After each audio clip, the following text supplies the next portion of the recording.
कभी कभी कुछ कहानियां इतनी अजीब होती हैं कि यकीन करना मुश्किल हो जाता है। सोचिए, एक पिज्जा डिलीवरी वाला एक रात पिज्जा पहुंचाने निकलता है और पहुंच जाता है एक भूतिया घर में। ये कोई मजाक नहीं, बल्कि एक सच्ची डरावनी घटना है।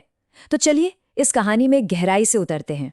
और बस यही एक लाइन इस पूरे कहानी का सबसे खौफनाक हिस्सा है।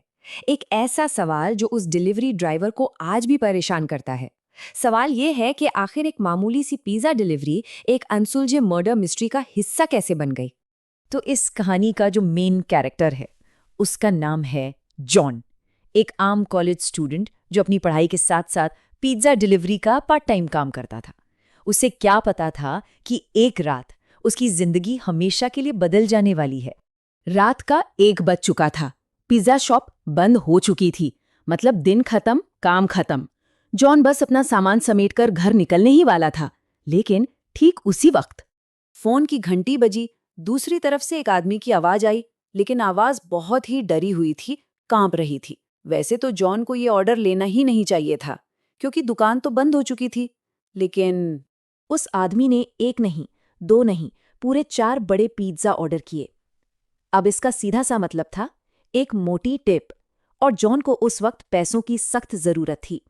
तो उसने उस अजीब डरी हुई आवाज को नजरअंदाज किया और ऑर्डर ले लिया। पर शायद यही उसकी सबसे बड़ी गलती थी। और बस जॉन पिज्जा लेकर निकल पड़ा, एक ऐसे सफर पर जो उसे शहर की जगमगाती रोशनियों से बहुत दूर एक अंधेरी और सुनसान जगह पर ले जा रहा था। और जैसे जैसे वो शहर से दूर होता गया, एक अजीब सा डर उसे घेरने लगा। वो रास्ता किसी बुरे सपने जैसा था। कच्ची टूटी फूटी सड़क, कोई स्ट्रीट लाइट नहीं, और सड़क के दोनों तरफ बस जंगली पेड़ और घना अंधेरा। ऐसा लग रहा था मानो वो किसी और ही दुनिया में आ गया हो। और फिर वो इस पते पर पहुंच ही गया। जंगल के ठीक बीच में एक पुराना अजीब सा दिखने वाला घर। घर में एक भी लाइट नहीं जल रही थी। उसे देखकर ही लग रहा था कि जैसे वहां सालों से कोई आता जाता भी नहीं है। अब जॉन बुरी तरह फंस गया। उसने सोचा अपने मैनेजर को कॉल करके पूछ लेता हूं, पर फोन ही नहीं लगा। अब उसके पास सिर्फ 2 ही रास्ते थे। या तो वो पिज्जा लेकर वापस जाए और सुबह अपने मैनेजर से डांट खाए, या फिर हिम्मत करके उस डरावने घर में डिलीवरी करने जाए।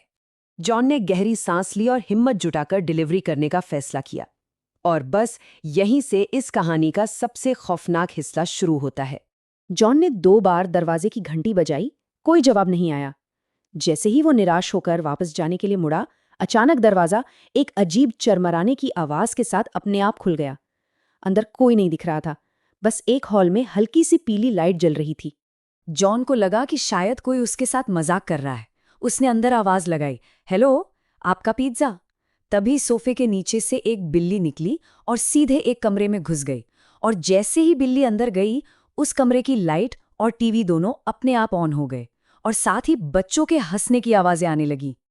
अब जॉन को थोड़ा गुस्सा आया। वो उस कमरे में गया तो देखा कि बेड पर 2 छोटी छोटी बच्चियां बैठी उसे घूर रही थीं। जॉन ने उन पर चिल्लाते हुए कहा कि वो मजाक ना करें, पर वो बस उसे देखती रहीं। और फिर अचानक उनकी आंखों की पुतलियां गायब हो गईं और पूरी आंखें एकदम सफेद पड़ गईं। उनकी वो खामोशी अचानक एक बहुत ही डरावनी, खतरनाक हंसी में बदल गई। और फिर उन दोनों ने एक साथ अपनी उंगली से जॉन के ठीक पीछे कमरे के दरवाजे की तरफ इशारा किया। जॉन जैसे ही पीछे पलटा, उसकी चीख निकल गई। डर के मारे पिज्जा के डिब्बे उसके हाथ से छूटकर जमीन पर गिर पड़े, क्योंकि दरवाजे पर उसके ठीक पीछे एक बेहद भयानक औरत खड़ी थी। जॉन कुछ नहीं सोच पाया। वो बस पागलों की तरह अपनी बाइक की तरफ भागा, उसे स्टार्ट किया और किसी तरह वहां से निकला। लेकिन जब उसने पीछे मुड़कर देखा तो वो औरत और वो दोनों लड़कियां घर के दरवाजे पर खड़ी उसे ही घूर रही थी। लेकिन उसकी मुसीबतें अभी खत्म नहीं हुई थी। कुछ ही दूर जाकर उसकी बाइक का इंजन बंद पड़ गया। उसने उतरकर देखा तो टायर पंक्चर था, और जब उसकी नजर बाइक के साइड मिरर पर पड़ी तो उसके पैरों तले जमीन खिसक गई। वो तीनों अब सड़क पर थे और धीरे धीरे उसकी तरफ बढ़ रहे थे। जॉन ने बाइक वहीं फेंकी और अपनी जान बचाने के लिए जंगल में भागने लगा। उसने कांपते हाथों से किसी तरह पुलिस को फोन किया और एक पेड़ के पीछे छिपकर मदद का इंतजार करने लगा। कुछ देर बाद उसे दूर से पुलिस की गाड़ी के सायरन की आवाज सुनाई दी। पुलिस मौके पर पहुंच गई। जॉन उन्हें वापस उस घर तक ले गया, लेकिन जो सच्चाई अगले दिन पुलिस की जांच में सामने आई वो जॉन के रोंगटे खड़े करने के लिए काफी थी। पुलिस को उस घर में एक जंगली बिल्ली के अलावा और कुछ भी नहीं मिला। जांच पड़ताल में पता चला कि वो घर तो पिछले 3 सालों से खाली पड़ा था, वीरान था, क्योंकि 3 साल पहले उसी घर में एक तिहरा हत्याकांड हुआ था। उस हत्याकांड में एक मां और उसकी 2 छोटी बेटियों की बेरहमी से हत्या कर दी गई थी। ये वही परिवार था जो 3 साल पहले उस घर में रहता था। ये सुनते ही जॉन के होश उड़ गए। अब उसे पूरी कहानी समझ आ गई थी। उस रात उसने जिन्हें देखा था वे कोई इंसान नहीं, बल्कि उसी माँ और उसकी 2 बेटियों की आत्माएं थीं, जो शायद आज भी उस घर में इंसाफ के लिए भटक रही हैं। उस रात के बाद जॉन ने वो नौकरी हमेशा हमेशा के लिए छोड़ दी। वो आज भी जब उस रात को याद करता है तो डर से कांप उठता है। और सबसे डरावनी बात तो ये है कि उस परिवार का कातिल कौन था, ये राज आज तक नहीं खुल पाया है। ये कहानी हमें एक बहुत ही डरावने सवाल के साथ छोड़ जाती है। अगर उस माँ और उसकी बेटियों की आत्माएं वाकई उस घर में हैं और न्याय का इंतजार कर रही हैं, तो वे दुनिया को और क्या बताने की कोशिश कर रही हैं? ये एक ऐसा रहस्य है जो शायद हमेशा के लिए उसी वीरान घर में दफन रहेगा।